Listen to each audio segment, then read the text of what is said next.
Hey USA, it's just me, and as you know, I'm nobody, just an American, and this is just an American moment. This is the podcast where we ask the questions the mainstream media won't ask, and we provide the answers and solutions the political class either can't or won't. So, welcome to today's moment. Going to cover a couple of topics pretty quickly today. One of them is taxes. This really came up as a result of a meme I saw online, which said at the age of 65, all seniors should stop paying taxes. You've already paid your fair share. And quite honestly, I agree with that. What was interesting is I saw a little response to it it came actually from a conservative website where somebody said, yes, but income earners, high income earners between 65 and 75 should continue to uh, pay taxes. And this is the rub. This is the rub. Whether you're liberal or conservative, this whole question of, first of all, what is a high income earner? What? Now, it's easy to say somebody who is a billionaire, somebody who has hundreds of $1 millions is a high income earner. But guess what? Most of those people don't pay income taxes. They got their wealth through other means. I spend an entire chapter talking about this in my book. I talk about taxes, I talk about spending, I talk about a lot of stuff. But really, what is a high income earner? If you live in Mississippi and you make $100,000 a year, you make a pretty good salary and you're probably considered upper middle to upper class on that salary, and you live certainly like you're a wealthy person. However, you're in California, the Bay Area, LA area, $100,000, you're lucky if you're lower middle class. And again, that's the rub. It can't be about the income one earns because there's so many other factors that come into play. What I have a problem with is the lack of representation. Look at the people who are representing us. Are they acting on behalf of you? Do we really have taxation with representation? No, we don't. We have taxation without representation. Talk about that in the book. I talk about how many of your representatives do you think have read the 20,000 plus tax code? They haven't. They haven't. They know nothing about what's in it. They totally object to going to a simplified tax code. And I saw the President of the United States the other day on TV, and he's talking about it's time the wealthy pay their fair share. Well, again, the question comes up, what is the fair share? How much of their salary should they actually pay? If they make $10 million a year, if they make $100 million, should they pay 60%, 75%, 90%, 100%? What is their fair share? And the fact is, nobody can say what it is.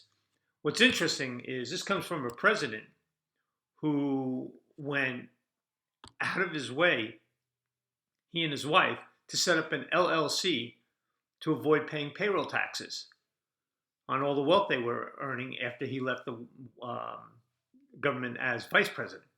So don't be lecturing us, Mr. President, because you got it all wrong. Now, I want to touch on this as it relates to seniors in particular. And again, I talk about this in the book because I am a senior. I'll be up front. I clearly look like a senior. But the real rub is for seniors in this country when it comes to taxes at all aspects. Think about for a minute property taxes. Property taxes can basically wipe seniors out. I saw my own parents dramatically impacted by the property taxes in the state of New Jersey. Ridiculous.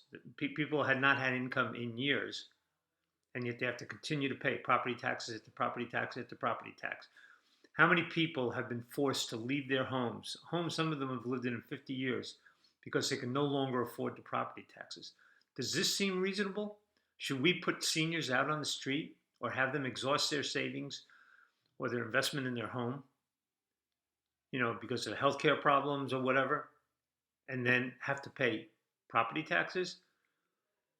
I offer some solutions to this. I'm not going to do it in today's podcast because we don't have the time, but it's something to consider. Same applies with healthcare costs.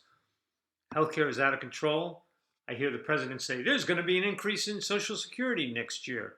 The problem is there's an increase in Social Security every year. But you know what the other problem is? There's also an increase in Medicare costs, and they always offset one another. So who are you kidding? Our seniors are getting a bad deal, and the problem is no one will stand up and speak for them. We hear all this BS from AARP and all these other organizations, and we hear representatives saying how they're looking out for the elderly in this country. They're not. Now, this is something I'm going to get into much more depth in future podcasts because it's an important subject, but I'm not going to do that today because I got a lot of other stuff to talk about.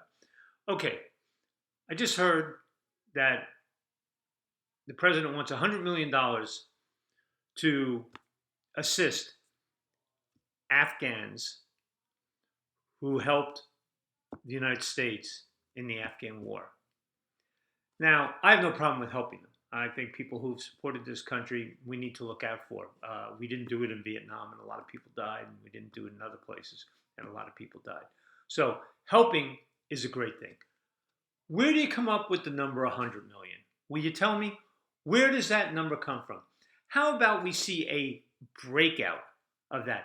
$100 million is a crap load of money. And yet, we're not being told how that money is going to be spent. It certainly doesn't cost that much to fly them here. We could give each one of them a brand new $250,000 home, and we'd still have plenty of money left over. So how is it going to be spent? It's time the government officials start telling us how they're spending our money. Not just throw these numbers against the wall and seeing if they stick. We need to know. You want $100 million? What's $100 million for? Again, my chapter called The Magic Christian talks all about this in depth. Next subject I got to go to. Any of you like baseball? Well, let's talk about baseball for a second. Let's talk specifically about the Cleveland Indians, soon to be known as the Cleveland Guardians.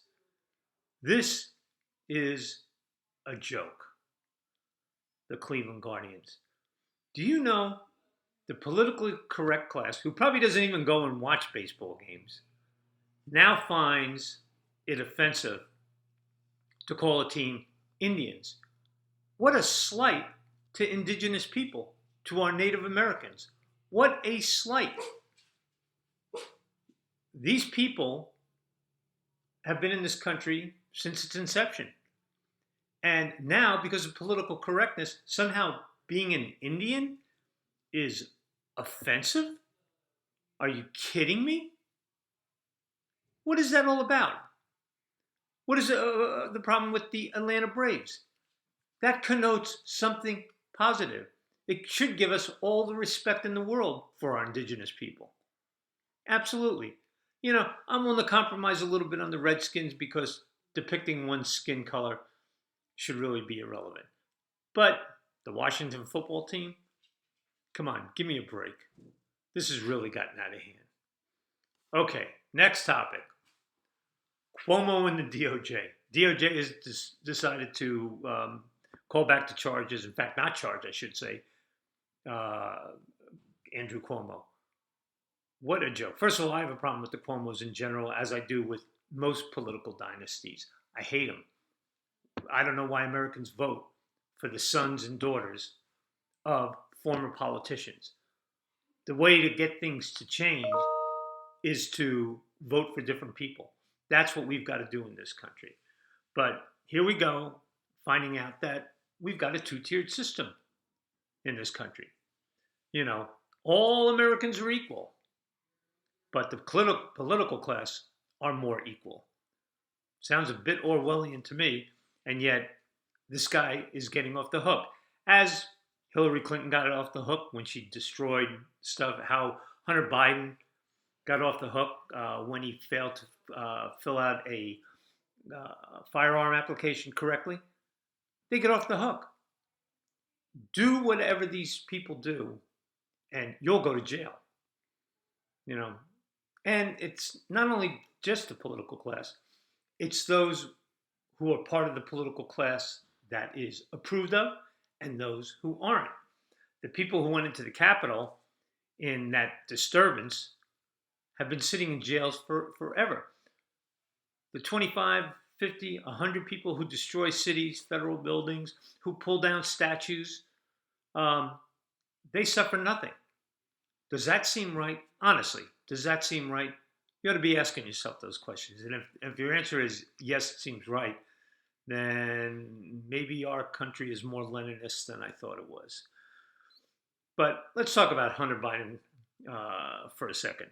Hunter Biden, the guy who lied on the firearms application, the guy who had a kid with a stripper, the guy who got $1.5 billion from China. Now, as somebody who worked in China for 35 years, I can tell you that getting $1.5 billion is only for those who can offer some kind of payoff.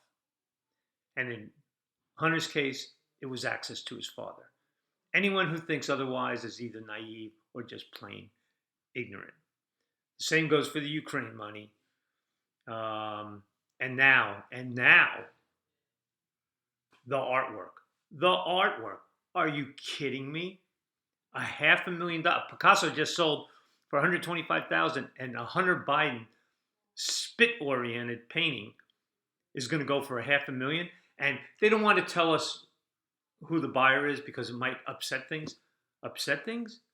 Come on. I'd like to find anyone in this country right now who can do a painting and make $500,000 like that. Not going to happen. Not going to happen. So I've vented for today. That's today's podcast. And as with every podcast these days, I like to end with a quote that was used in my other book, Dodging Bullets, Shooting Back, Surviving on the Corporate Battlefield. And the quote is one that comes from W. Edward Deming. And maybe this ties a little bit to what happens if we don't start enacting term limits in this country. Because if we don't, the political class is going to get stronger and stronger. As Deming says, it's not necessary to change. Survival is not mandatory. Think about that for the week. Thanks very much.